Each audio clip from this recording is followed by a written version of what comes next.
Imagine that, huh? 26,000 Honda CR-Vs and 20,000 Tucsons on dealer lots, just like that. I'm baffled. I'm literally freaking baffled. 12,500 RAV4s between regular and hybrid. I'm talking combined. Make no mistake about it. Toyota is highly capable of pumping out volume, especially out of that Kentucky plant that makes the hybrids. Not so much the Canadian plant, as you can tell, but Honda produces theirs out in Indiana and Hyundai in Alabama. Is that the secret? Are we to believe that keeping production fully in the United States is the key to being able to pump out this level of volume? But it's not just the inventory aspect that Honda and Hyundai are crushing its rivals in. All three brands are offering promotional APRs, and Hyundai is even tossing in the option of a $2,000 rebate if you chose not to take their promotional APR. While we're on the subject, let's take a peek at the promo rates they're all offering. Toyota is offering 4.75% at 60 months on the RAV4s, 4.9% being offered from Honda at 60 months on the CR-V, and 3.99% on the Tucson. Let's talk a little bit about what to target off of the MSRP. It won't make any sense buying one of these things at full price. And I want you to try and target the following percentages off of the sticker price of the car you're looking at. Honda has about a 6.3% markup on the CR-V, Toyota about a 6.5% markup on the RAV4, and Hyundai about 4% on the Tucson. What would this translate to in terms of real numbers? Here's where it gets kind of tricky. We have to talk in equivalents, right? So an EXL for Honda, an SEL for Hyundai, and an XLE Premium from Toyota. Let's say we've got an EXL for about $37,510, an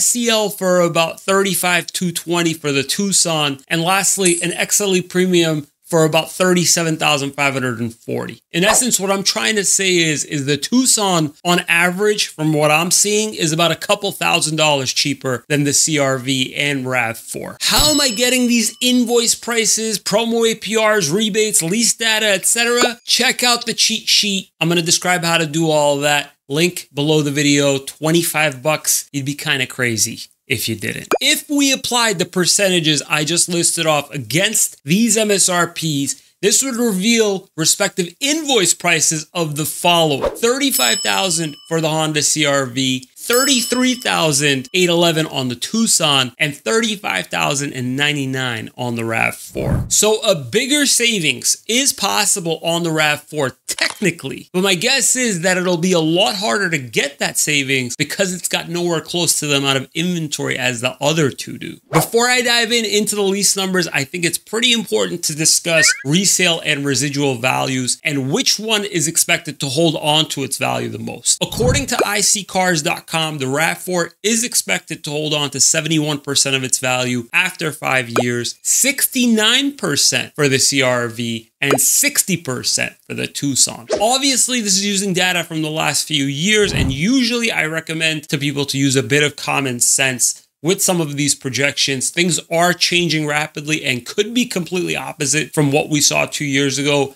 in the next couple years. So it's very clear though, the model with the highest resale value is the RAV4 nonetheless. And which one is going to be rated the highest for predicted reliability by Consumer Reports? The RAV4 gas model was given an 80 out of 100 for predicted reliability, but scored a 75 overall. Honda, on the other hand, shockingly got an 85 overall by Consumer Reports, but dropped down to a 78 out of 100 for predicted reliability, which, if you know Consumer Reports, you know that's kind of a big deal because they haven't been too crazy about the predicted reliability on the Accord and Civic in recent years, both getting like 60s out of 100. Finally, Hyundai scored an 82 overall, but got a 69 out of 100 for predicted reliability. I guess it's a good thing you've got a longer warranty with Hyundai, because if the 69 out of 100 is true, at least you'll be covered for a bit longer than Honda and Toyota are helping you out for with the warranty. Now,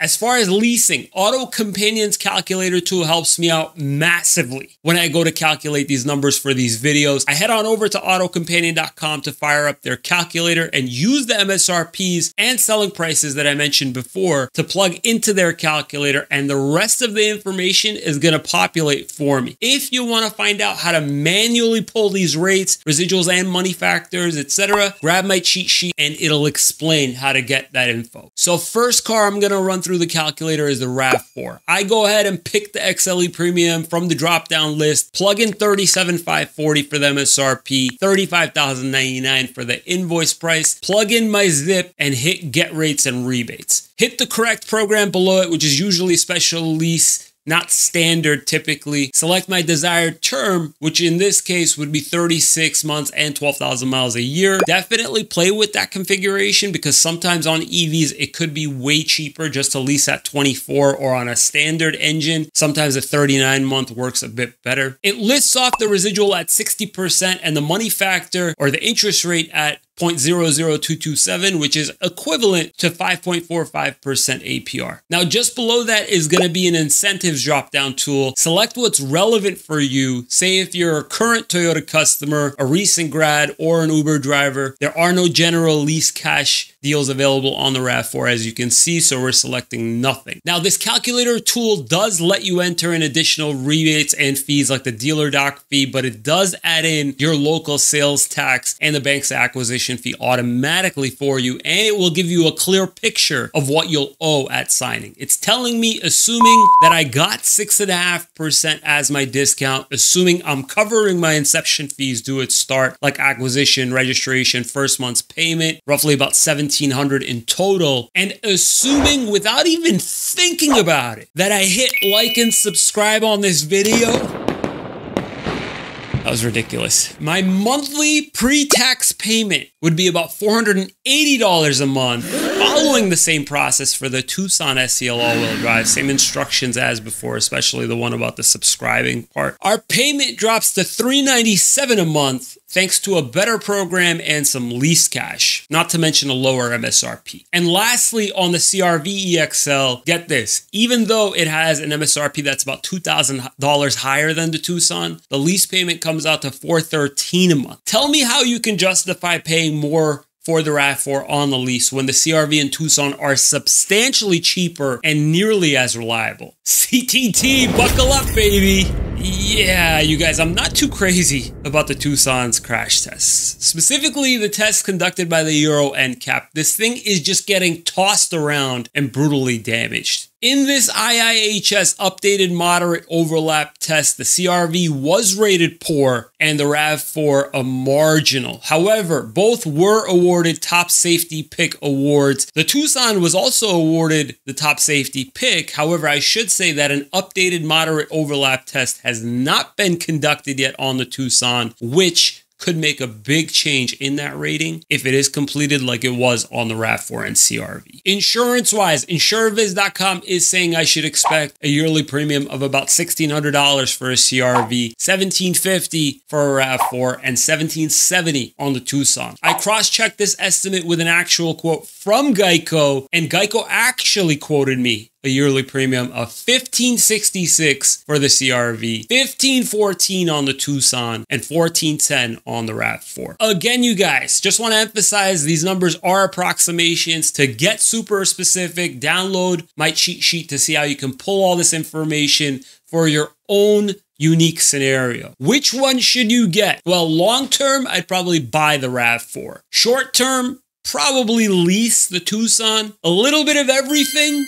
Maybe buy or lease to buy the CR-V. Me personally, I'm taking the CR-V, and more than likely, I'll probably aim for a deal on a hybrid one, seeing as though inventory levels are nearly identical as gas inventory. Which one are you taking? Let me know in the comments below. Also, if you found this information useful, please consider subscribing.